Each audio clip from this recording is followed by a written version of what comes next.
প্রিয় শিক্ষার্থীবৃন্দ, আশা করি যে যেখানে আছো ভালো আছো, সুস্থ আছো, নিরাপদে আছো। আজকে আমাদের ব্যবস্থাপনা বিষয়ের তৃতীয় অনলাইন ক্লাস। সবাইকে স্বাগত জানাচ্ছি ক্লাসটি উপভোগ করার জন্য। আমাদের আজকের ক্লাসের যে আলোচ্য বিষয় সেটি হচ্ছে আমাদের ব্যবসায় সংগঠন ও ব্যবস্থাপনা বিষয় দ্বিতীয় পত্র বা ব্যবস্থাপনার অধ্যায় 5, যেটা কর্মী সংস্থান। অধ্যায় 5 হচ্ছে কর্মী সংস্থান।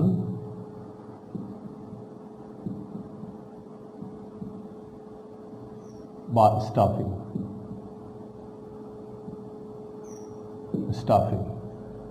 কর্মী সংস্থান বা স্টাফিং। আর এই অধ্যায়ের আজকের আলোচনার বিষয় হচ্ছে কর্মী সংগ্রহের উৎস। কর্মী সংগ্রহের উৎস বা সোর্স অফ রিক্রুটমেন্ট।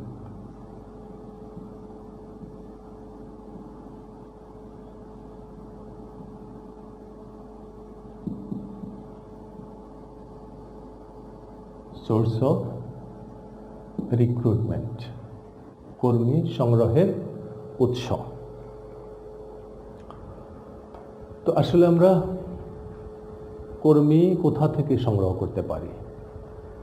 কর্মী যেখান থেকে সংগ্রহ করতে পারি সেটাই হচ্ছে আমাদের কর্মী সংগ্রহের উৎস বা সোর্স। তো এই উৎসটা হচ্ছে দুই ধরনের। একটা হচ্ছে অভ্যন্তরীণ উৎস, আর একটা হচ্ছে বাহ্যিক উৎস। অর্থাৎ প্রতিষ্ঠানের ভেতর থেকেও কর্মী সংগ্রহ করা যায়, আবার প্রতিষ্ঠানের বাইরের থেকে কর্মী সংগ্রহ করা যায়। তো ইংলিশ টার্মটা যদি বলি, একটা হচ্ছে ইন্টারনাল সোর্স আর একটা হচ্ছে এক্সটার্নাল সোর্স। তো এই ইন্টারনাল সোর্সগুলো কি? ইন্টারনাল সোর্স হচ্ছে তোমার প্রতিষ্ঠানের ভিতর থেকে। অর্থাৎ প্রতিষ্ঠান বলতে দেখো, যেমন একটা প্রতিষ্ঠান, যেমন আমি একটা ব্যাংকের কথা বলি, যেমন ডাচ বাংলা ব্যাংক লিমিটেড। এটা একটা প্রতিষ্ঠান। তো এটা প্রতিষ্ঠান হলে এটার অনেকগুলো শাখা আছে, কিন্তু অনেকগুলো শাখা আছে। যেমন আমাদের প্রায় প্রত্যেকটা উপজেলাতে কিন্তু ডাচ বাংলা ব্যাংকের শাখা আছে।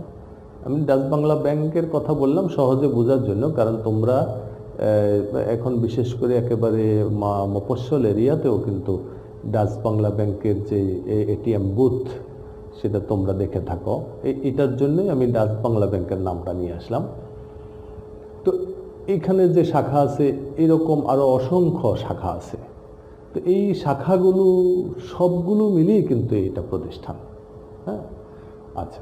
আবার কোনো একটা প্রতিষ্ঠান আছে শুধু একটি প্রতিষ্ঠান, এটার আর কোনো শাখা নাই, তো সেটাও একটা প্রতিষ্ঠান। এখন ওই একটি যে প্রতিষ্ঠান, সেটাও তার প্রতিষ্ঠানের ভিতর থেকে যদি অনেকগুলো বিভাগ থাকে, উপবিভাগ থাকে, এরকম থেকেও কর্মী সংগ্রহ করতে পারে। আবার এক প্রতিষ্ঠান বা অন্য শাখা থেকে, এক শাখা থেকে আরেক শাখায়ও এরকম করেও কিন্তু কর্মী সংগ্রহ করা যেতে পারে। তাহলে এটা হচ্ছে ইন্টারনাল উৎস। অর্থাৎ অভ্যন্তর বলতে, প্রতিষ্ঠানের ভেতর বলতে, এটাকে আরও বেশি ব্যাপকভাবে বোঝার জন্য ডাচ বাংলা ব্যাংকের উদাহরণ দিলাম, আর সিঙ্গেল একটা ব্যবসার উদাহরণ দিলাম, যে এটার শুধুমাত্র একটা জায়গায় একটা অফিস বা একটা প্রতিষ্ঠান বা একটা ঘর, ওখানে অনেকেই কাজ করে বিভিন্ন পদে। আবার অনেক শাখায় অনেক লোক কাজ করে। তো এই শাখা থেকে শাখায় হোক আর সিঙ্গেল প্রতিষ্ঠানে হোক, যেখান থেকে হোক না কেন, এটা হচ্ছে অভ্যন্তরীণ উৎস বা ইন্টারনাল সোর্স। তো কিভাবে করে? ইন্টারনাল সোর্সগুলো কি? ইন্টারনাল সোর্স থেকে করতে পারো তুমি। যেমন তুমি একটা প্রতিষ্ঠানের ওনার, তোমার এখানে একটা প্রতিষ্ঠান, কয়েকটা বিভাগ আছে। এটা ধরো, ওই যে আমরা আমাদের আগের ক্লাসে সম্ভবত হিউম্যান রিসোর্স ম্যানেজমেন্টের অর্গানোগ্রাম দেখানোর জন্য আমরা একটা লাইন অর্গানাইজেশন দেখিয়েছিলাম, সরলরৈখিক সংগঠন, তোমাদের মনে থাকবার কথা। সেখানে একটা বিভাগের কথা কয়েকটা ডিপার্টমেন্ট দেখেছিলাম আমরা, যেমন ধরো প্রোডাকশন ম্যানেজার বা production department, accounts department, marketing department, advertisement department, human resource department, purchase department, sales department, etcetera etcetera. তো এই ডিপার্টমেন্টগুলো, ধরো তুমি ওই প্রতিষ্ঠানের ম্যানেজিং ডিরেক্টর আর ওই প্রতিষ্ঠানের একজন হিউম্যান রিসোর্স ম্যানেজার আছেন, এইসব করে কিন্তু স্টাফিং করে কিন্তু হিউম্যান রিসোর্স ম্যানেজার, এটা মনে রাখবে। কিন্তু স্টাফিংটা করে হিউম্যান রিসোর্স ম্যানেজার। আর managing director, board of director, general manager, ওনারা তো বড় বড় পদে থাকেন, নীতি নির্ধারণ করেন, পরিকল্পনা প্রণয়ন করেন। আর এই ধরনের ম্যানেজারিয়াল পোস্টগুলোতে যারা আছেন তারা এগুলো ওনাদের প্রণীত পরিকল্পনাগুলো বাস্তবায়ন করেন। অ্যাকচুয়ালি এখানে আরেকটা প্রাসঙ্গিক বিষয় বলে রাখি, এটা যদিও আজকের আলোচনার বিষয় নয় কিন্তু এটার সঙ্গে রিলেটেড আছে, যেটা হচ্ছে অ্যাডমিনিস্ট্রেশন অ্যান্ড ম্যানেজমেন্ট। এটা একটু বলার দরকার।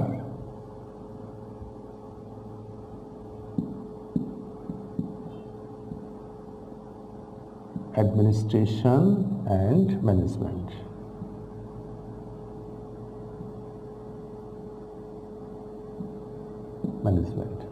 একটা হচ্ছে প্রশাসন আর একটা হচ্ছে ব্যবস্থাপনা।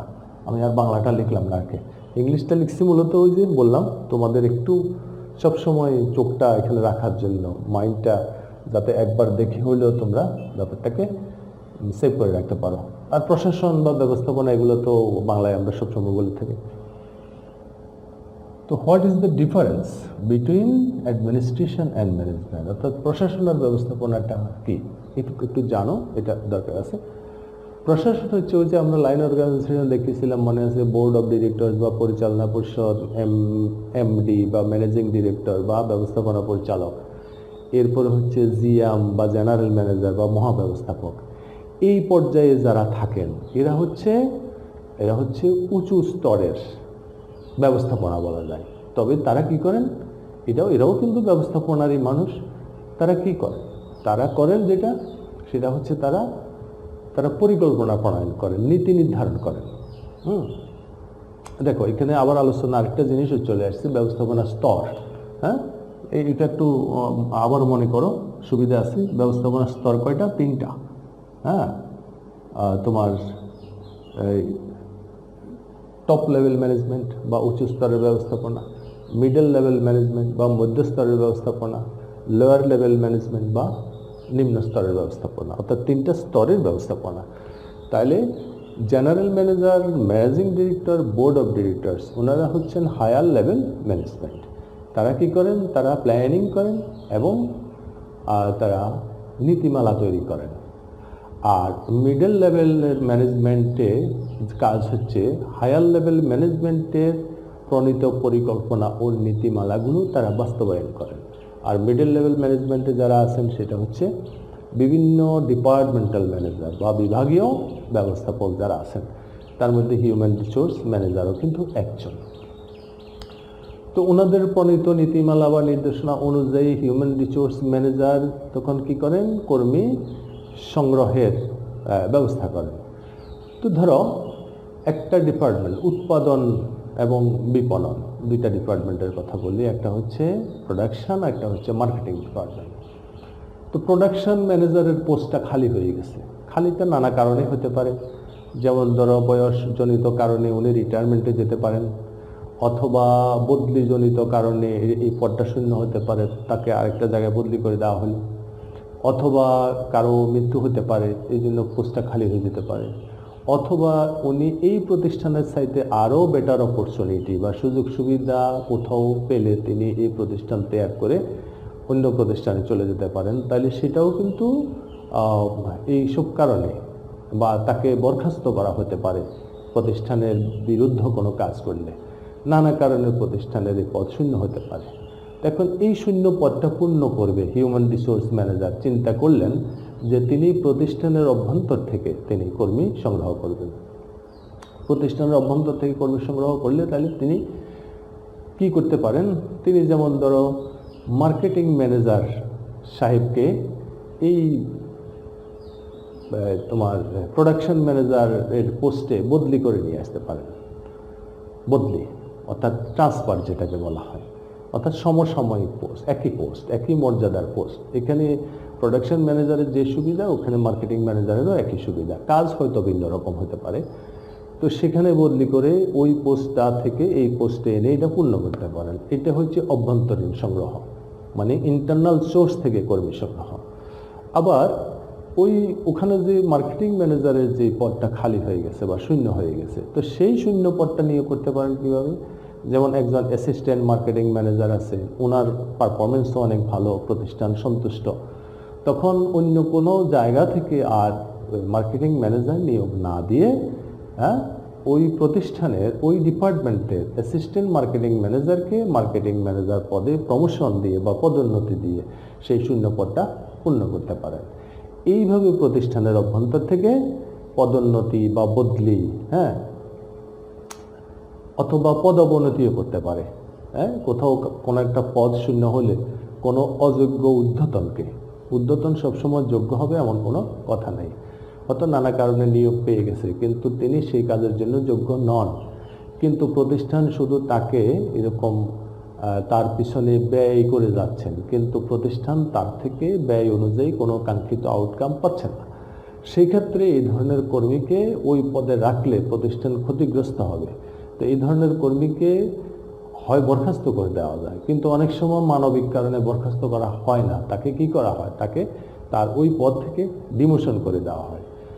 ডিমোশনটা আবার শাস্তি স্বরূপও হতে পারে প্রতিষ্ঠান বিরুদ্ধে কোনো কাজ করলে। তো যাই হোক, এইভাবে তোমার ট্রান্সফার, প্রমোশন বা ডিমোশন এইসব পদ্ধতিতে কর্মী অভ্যন্তরীণ উৎস থেকে সংগ্রহ করা যায়। তারপরে আছে তোমার কোনো কর্মীকে অস্থায়ীভাবে নিয়োগ করা হলো, বলা হলো যে তুমি কিছুদিন কাজ করো বা আপনি কিছুদিন কাজ করতে থাকেন এই পদে, আপনাকে অস্থায়ীভাবে নিয়োগ দেওয়া হলো। আপনার পারফরমেন্স বা দক্ষতা বা আপনার যে কর্মকাণ্ড এগুলো যদি প্রতিষ্ঠানের কাছে সন্তোষজনক মনে হয় তখন প্রতিষ্ঠান আপনাকে এই পদে স্থায়ী করে নেবে। তো এরকম অবস্থায় যদি কোনো একটা শূন্য পদ হয়ে যায় তখন এরকমের অস্থায়ী কর্মীকে ওই পোস্টে স্থায়ীকরণের মাধ্যমেও কর্মী সংস্থান অভ্যন্তরীণ উৎস থেকে হতে পারে। আর এগুলো ছাড়াও বর্তমান কর্মীদের যারা আছে, বর্তমানে যারা কাজ করছে, তাদের আত্মীয় স্বজন, বন্ধুবান্ধব বা জানাশোনার মধ্যে যদি কেউ থাকে সেরকম কর্তৃপক্ষকে বলে সেখানে নিয়োগ দিতে পারে। আবার ঊর্ধ্বতন কর্মকর্তা যারা আছেন, ঊর্ধ্বতন কর্তৃপক্ষ, board of directors, managing director, general manager বা চেয়ারম্যান, এই ধরনের অনেকে থাকেন, তাদের নিজস্ব সুপারিশেও কিন্তু কর্মী নিয়োগ দিতে পারেন। এগুলো হচ্ছে অভ্যন্তরীণ উৎস। শ্রমিক সংঘ আছে, প্রত্যেকটা প্রতিষ্ঠানে শ্রমিক সংঘ থাকে। শ্রমিক সংঘটা হচ্ছে মূলত এটা একটা তোমার সংগঠন। এই সংগঠনটা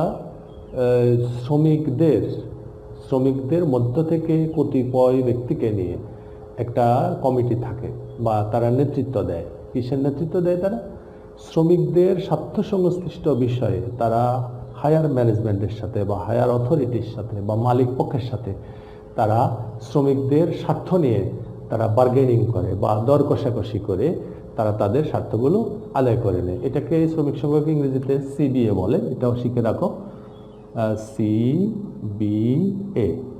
এটার মিনিং হচ্ছে, এটা তো অ্যাব্রিভিয়েশন, এটার মিনিং হচ্ছে কম্বাইন্ড, আমি আর লিখে সময় নষ্ট করলাম না, combined bargaining agent. Combined bargaining agent, combined হচ্ছে যৌথ, বার্গেনিং হচ্ছে দর কষাকষি।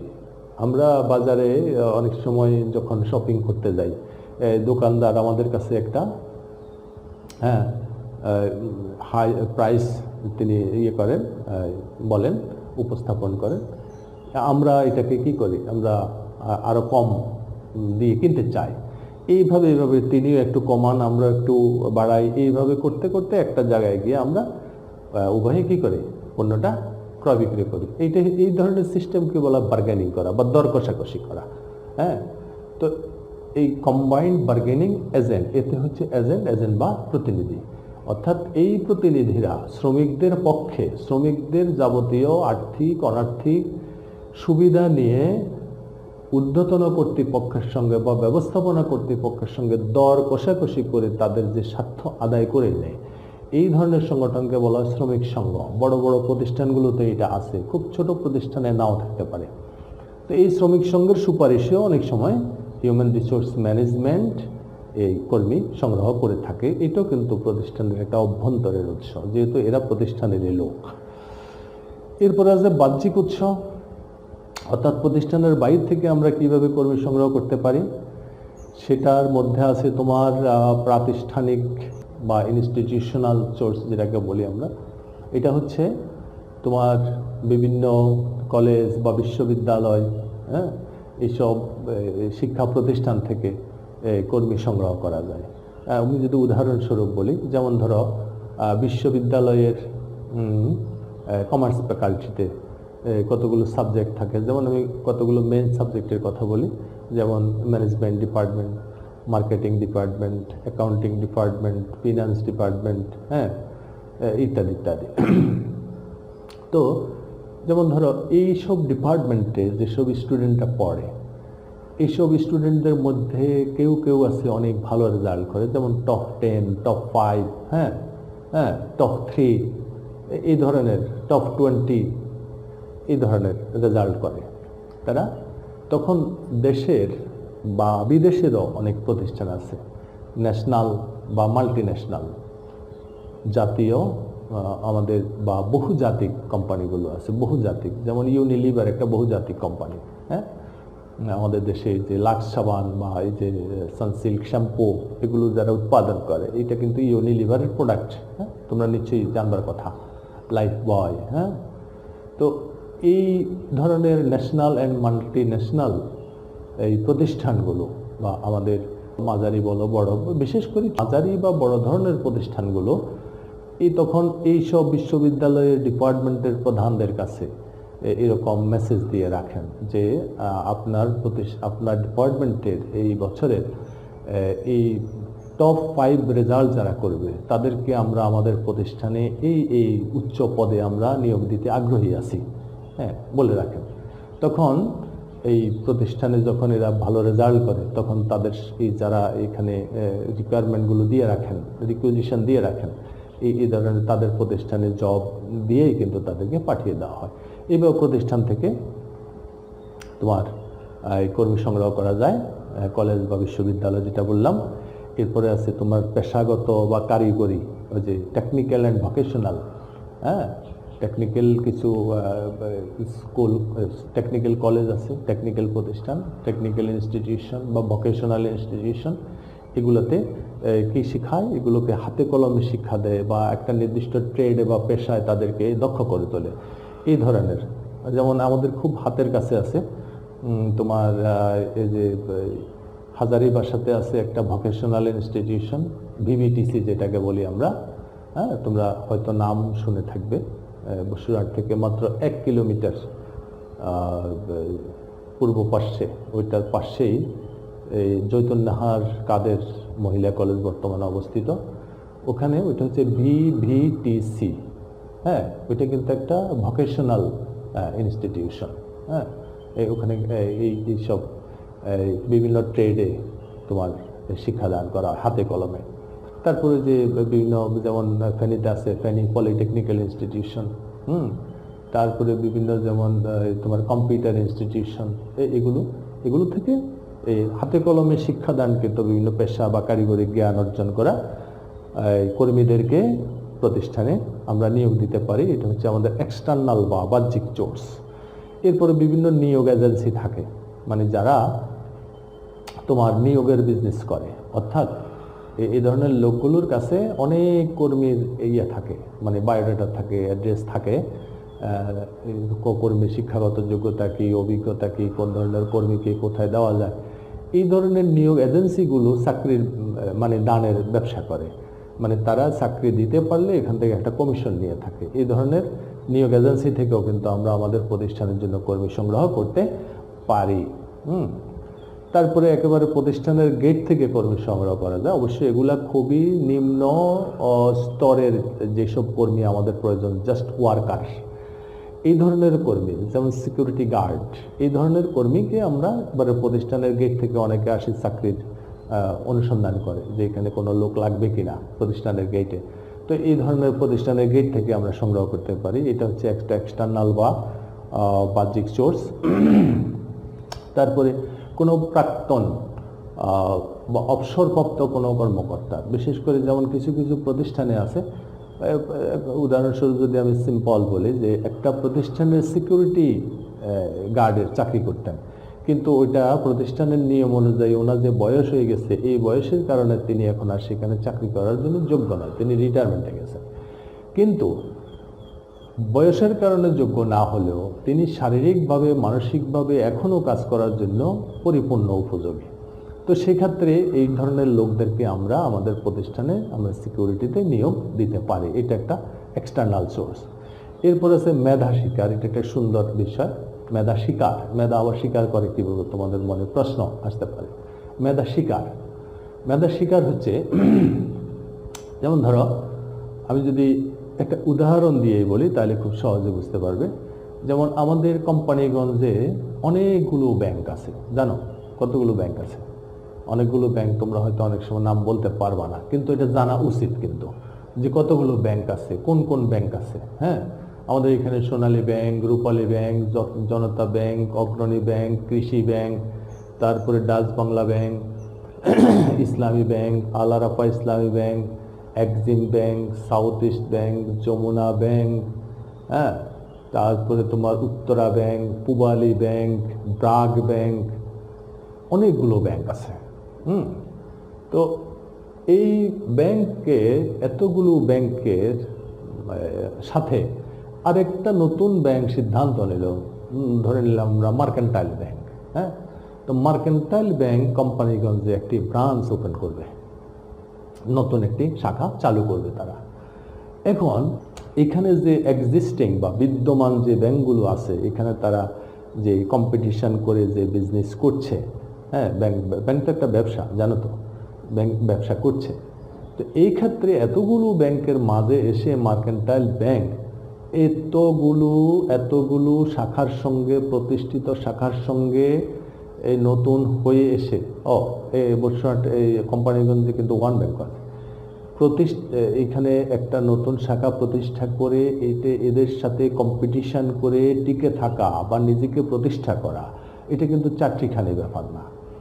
এখানে তাদেরকে খুঁজতে হবে যে এখানে একজন এরকম ডাইনামিক বা দক্ষ ব্রাঞ্চ ম্যানেজার দিতে পারলেই শুধু এই ব্রাঞ্চটাকে তারা অন্যান্য ব্রাঞ্চের সাথে কম্পিটিশন করে প্রফিট পর্যায়ে নিতে পারবার সম্ভাবনা আছে। এখন সেক্ষেত্রে তারা যদি চিন্তা করে যে বসুরহাটে কোন ব্যাংকটি বর্তমানে ভালো মুনাফা অর্জন করছেন বা কাস্টমার সার্ভিস দিচ্ছেন বা তাদের রেপুটেশন তৈরি করতে পারছেন, রেপুটেশন বলতে সুনাম সুখ্যাতি বা গুডউইল যেটাকে বলি আমরা, যে কোন প্রতিষ্ঠানের গ্রাহকের সংখ্যা কেমন ইত্যাদি বিবেচনায় কোন প্রতিষ্ঠান খুব ভালো অবস্থানে আছে, তো সেই প্রতিষ্ঠান কার দ্বারা ভালো আছে? নিশ্চয়ই একজন দক্ষ ব্রাঞ্চ ম্যানেজারের কারণে ভালো আছে। এখন এই নতুন যে ব্রাঞ্চ খোলার সিদ্ধান্ত নিলেন মার্কেন্টাইল ব্যাংক কর্তৃপক্ষ, তারা কিন্তু এখানে কোনো একটা ব্রাঞ্চের অন্য ব্রাঞ্চের ম্যানেজার সাহেবের সাথে যদি ব্যক্তিগতভাবে যোগাযোগ করে, যে তাকে যদি অফার দেয় যে আপনি ওখানে কি পাচ্ছেন বা কি কি ফ্যাসিলিটি পাচ্ছেন, আর্থিক অনার্থিক, তো আপনি এই সব ফ্যাসিলিটির পাশাপাশি আপনাকে আমরা এই ফ্যাসিলিটিগুলো তো বাড়িয়ে দিবই, আপনার স্যালারি আরও বাড়িয়ে দেওয়া হবে, আপনার বোনাস বাড়িয়ে দেওয়া হবে, আপনাকে ইনসেন্টিভ দেওয়া হবে, আপনার অফিসে আসা যাওয়ার জন্য একটা গাড়ি দেওয়া হবে, আপনার থাকার জন্য একটা বাড়ি দেওয়া হবে, হ্যাঁ, আপনার সমস্ত মেডিকেল এক্সপেন্সেস আমাদের ব্যাংক বহন করবে, হ্যাঁ, ইত্যাদি ইত্যাদি অনেক লুক্রেটিভ বা লোভনীয় কোনো প্রস্তাব যখন একজন ব্রাঞ্চ ম্যানেজারকে দেওয়া হবে, তিনি যদি মনে করেন যে তার বর্তমান প্রতিষ্ঠানে যে সুবিধাগুলো পাচ্ছেন তার চাইতেও বেশি সুবিধা ওখানে পাওয়া যাবে, তখন তিনি সেটাকে লুপে নিতে পারেন। তখন তিনি সিদ্ধান্ত নিয়ে ওই প্রতিষ্ঠান ত্যাগ করে মার্কেন্টাইল ব্যাংকের এই নতুন শাখায় তিনি জয়েন করতে পারেন। আর এগুলো করার এইসব মেধা শিকারের পেছনে আরেকটি অন্যতম কারণ হলো যে, যেমন ধরো ওনাকে স্বীকার করার কারণ হচ্ছে যে উনি এই অঞ্চলে ওনার এক্সপেরিয়েন্স আছে, উনি দীর্ঘদিন কাজ করাতে ওনার এই ব্যাংকিং যে সেক্টর, ব্যাংকিং যে ফিল্ড, এই ফিল্ড সম্পর্কে ওনার ভালো একটা এক্সপেরিয়েন্স আছে। উনি কনজিউমারকে আকৃষ্ট করা, গ্রাহক সার্ভিসকে তোমার সন্তোষজনকভাবে দেওয়া, তারপরে ওনার সঙ্গে পার্সোনাল রিলেশনশিপ মাস পিপলের সাথে বা বিজনেসম্যানদের সাথে, এটা এইসব কারণে হয়তো তিনি এই ব্রাঞ্চটি এই ভালো করতে পেরেছেন। এটা ওই কর্তৃপক্ষ বুঝতে পেরেই ওনাকেই স্বীকার করার পরিকল্পনা গ্রহণ করেছে। মূলত এটি হচ্ছে মেধা শিকার। বেশি কথা বলে ফেললাম কিনা জানি না, তবে সময় নষ্ট হলেও আমার কাছে মনে হয়েছে বিষয়গুলো বললে তোমরা ক্লিয়ার বুঝতে পারবে, এই জন্য এই বিষয়গুলোর অবতারণা করলাম। এরপর আছে ইন্টারনেট। প্রত্যেকটা প্রতিষ্ঠানের না হোক, অন্তত বড় বড় বা মাঝারি ধরনের প্রতিষ্ঠানের কিন্তু এখন ওয়েবসাইট আছে। ওয়েবসাইটে কিন্তু একটা জবস নামে একটা বিষয় প্রত্যেকেরই থাকে, যে ওই প্রতিষ্ঠানে কতজন কর্মী আছে, বর্তমানে কোন পদে কর্মী শূন্য আছে, তাদের কতজন কর্মী লাগবে, কোন যোগ্যতা লাগবে ইত্যাদি কিন্তু ওখান থেকে পাওয়া যায়। তো এইভাবে ইন্টারনেটের মাধ্যমেও কর্মী সংগ্রহ করা যেতে পারে। তো এই হচ্ছে মূলত আমাদের আজকের এই কর্মী সংগ্রহের উৎস নিয়ে আমাদের যে বেসিক আলোচনা, এ পর্যন্তই। আশা করি বুঝতে পেরেছ। তো আমরা আজকের এই আলোচনা থেকে আমরা আজকে কি কি বিষয় শিখলাম? আমরা কর্মী সংগ্রহের উৎসগুলো শিখলাম। কর্মী সংগ্রহের কয়টা উৎস? কর্মী সংগ্রহের উৎস হচ্ছে দুটো, একটা হচ্ছে অভ্যন্তরীণ আর একটা হচ্ছে বাহ্যিক। আর কর্মী সংগ্রহের উৎসগুলোর অন্তর্ভুক্ত যে বিষয়গুলো আমরা সেটা শিখলাম। আমরা অ্যাডমিনিস্ট্রেশন কাকে বলে, ম্যানেজমেন্ট কাকে বলে শিখলাম। অ্যাডমিনিস্ট্রেশন এবং ম্যানেজমেন্টের কাজগুলো আমরা সংক্ষেপে জানলাম এবং এই দুটোর মধ্যে আমরা ডিফারেন্সটা জানলাম। আমরা একটা নতুন শব্দ CBA শিখলাম, এটার অ্যাব্রিভিয়েশন এর পূর্ণ রূপটা আমরা জানলাম। আর এই সোর্সগুলো আলোচনা করতে গিয়ে আমরা আরও প্রাসঙ্গিক কিছু বিষয় বলেছি। আশা করি এখান থেকে তোমরা কিছু নতুন নতুন বিষয় শিখতে পেরেছো আজকের আলোচনা থেকে। তবুও যদি তোমার কোথাও কোনো স্পষ্ট ধারণা সৃষ্টি হয় বা তুমি যে প্রশ্নগুলো এতক্ষণে ভিডিওটি দেখতে দেখতে লিখে রেখেছ, সেই প্রশ্নগুলো আমাকে দুইটা পদ্ধতিতে সমাধান করে নিতে পারো। আমি প্রত্যেক দিনই বলে থাকি যে আমাকে মোবাইল ফোন করতে পারো, মোবাইলে ফোন করতে পারো। আমার মোবাইল নাম্বার 01811845230। শর্ত আছে, এটা ফোন করতে পারবে শুধুমাত্র সন্ধ্যা 7টা থেকে রাত 9টা এই সময়টার মধ্যে। কারণ এই সময়টা আমি রাখি শুধু তোমাদের জন্য। এই সময়টাতে আমি আমার কোনো ব্যক্তিগত কাজ রাখি না। তোমাদের যেই কোনো ধরনের, শুধু আজকের টপিকস না, তোমার ভিন্ন কোনো টপিকস, আমাদের ব্যবস্থাপনা বিষয়ের ভিন্ন কোনো টপিকস নিয়েও যদি তোমার কোনো অস্পষ্টতা থাকে, জানবার আগ্রহ থাকে, কোনো প্রশ্ন থাকে, তুমি সেটা ফোন করে আমাকে জেনে নিতে পারো। তবে ফোনের বিষয়ে আরেকটা কথা বলে রাখি, ফোন করার সময় সর্বপ্রথম যে কাজগুলো অনেক ক্ষেত্রে অনেকে করতে ভুলে যায়। সালাম দেয়, ঠিক আছে, এটা সমস্যা না, কিন্তু সালাম দেওয়ার পর তোমার পরিচয় দিতে হবে। What is your identity? আইডেন্টিটিটা যদি আমি না জানি, আসসালামু আলাইকুম স্যার বলে যদি প্রশ্ন করা শুরু করো, তাহলে কিন্তু প্রশ্নের উত্তর দেওয়ার যে সুন্দর পরিবেশ, এটা কিন্তু তৈরি হয় না। অফকোর্স প্রথমে কিছু তোমার আইডেন্টিটিটা দিতে হবে। তুমি কে, তোমার নাম বলতে হবে, তোমার কোন শ্রেণী, তুমি একাদশ না দ্বাদশ নাকি বা বিবিএস, তুমি বিবিএসের কোন ইয়ারের, এবং তোমার রোল নাম্বার কত, এগুলো তোমাকে, এই আইডেন্টিটিটা কিন্তু দিতে হবে। তারপরে তোমাকে প্রাসঙ্গিক প্রশ্নটা করতে হবে। তো এই ফোন করার কথা বললাম। আর ফেসবুকে মেসেঞ্জারে তোমার প্রশ্নটা লিখে জানাতে হবে, সেখানেও একই শর্ত। তুমি কখনোই ভুলে যেও না যে তোমার আইডেন্টিটিটা সেখানে লিখতে হবে। তো এই হচ্ছে সমাধান করার পদ্ধতি। আর আমাদের আগামী ক্লাসে আমরা যে টপিকস নিয়ে আলোচনা করব সেটাও আমাদের ব্যবস্থাপনা বিষয়ে পঞ্চম অধ্যায় কর্মী সংস্থানের মানে কর্মী নির্বাচন কিভাবে করব, একটা চমৎকার মেথড আছে। হ্যাঁ, তুমি যদি ক্লাসটা করো, আমার ধারণা তুমি কর্মী নির্বাচন কিভাবে করে এটা বাসায় বসে বসে মুখস্থ করার কোনো প্রয়োজন হবে না। তুমি ওই ভিডিওটা দেখে তুমি তোমার একেবারে ওই পদ্ধতির A to Z আমার ধারণা তুমি অনেকটা ধারণা, A to Z না হোক, অনেকটা ধারণা তুমি স্পষ্ট নিতে পারবে এবং তুমি পরীক্ষায় এটার রিলেটেড যে কোনো ধরনের কোশ্চেন আসুক তুমি আনসার করার যোগ্যতা অর্জন করবে নিজের ভাষায়। তো সো আমি রিকোয়েস্ট করব যে ওই সামনের ক্লাসগুলো কোনোভাবেই মিস করবে না। আমাদের প্রত্যেকটি ক্লাসের আমি ওই যে ভিডিওর যে লিঙ্কে ডেসক্রিপশন বক্স একটা থাকে, তোমরা হয়তো জেনে থাকবে যারা ইউটিউব ইউজ করো, যারা করো না তারাও কিন্তু করতে করতে এগুলো সব শিখে যাবে। তো সেখানে ডেসক্রিপশন বক্সে আমি আজকের ক্লাসটির সঙ্গে আগের ক্লাসটার লিঙ্ক দিয়ে দেব, প্রত্যেকটা সময় আমি এগুলো দিয়ে দিব। তাহলে তুমি কোনো কারণে যদি আগের ক্লাসটা মিস করো তাহলে প্রথমে আগের ক্লাসটা দেখে নেবে, তারপরে এই ক্লাসটা দেখবে, কারণ একটা ক্লাসের সঙ্গে কিন্তু আরেকটা ক্লাসের টপিক্সের কিন্তু রিলেশন থাকে। এখানে তুমি যদি একটা ক্লাস মিস করে ফেলো তাহলে পরবর্তী টপিক্সটা কিন্তু তুমি বুঝতে তোমার অসুবিধা হয়ে যাবে। এই জন্য আমি রিকোয়েস্ট করব যে তুমি প্রথমে যদি মিস করে থাকো তাহলে আগের ভিডিও যেটা তুমি দেখো নাই বা যেগুলো তুমি দেখো না এগুলো তুমি দেখে নিবা, দেখে নিয়ে কিন্তু এই ভিডিওটা দেখবা, তাহলে তুমি ওই তোমার একেবারে ওই পুরো বিষয়টা সম্পর্কে কিন্তু তোমার একটা অ্যাট এ গ্ল্যান্স কিন্তু একটা ধারণা স্পষ্ট অর্জন করতে পারবে। তো যাই হোক, আশা করি ক্লাসটি তোমাদের ভালো লেগেছে। যদি ভালো লেগে থাকে তাহলে যেসব বন্ধুরা বা সহপাঠীরা এই হয়তো ভিডিও লিঙ্কটা পায়নি, কোনো কারণে পায়নি, তাদেরকে অবশ্যই এটা দেখতে বলবা। আর তোমার যদি ফেসবুক আইডি থাকে বা অন্যান্য সামাজিক মাধ্যম থাকে সেখানে তুমি সেটাকে শেয়ার করে দিবা তাদের দেখার জন্য।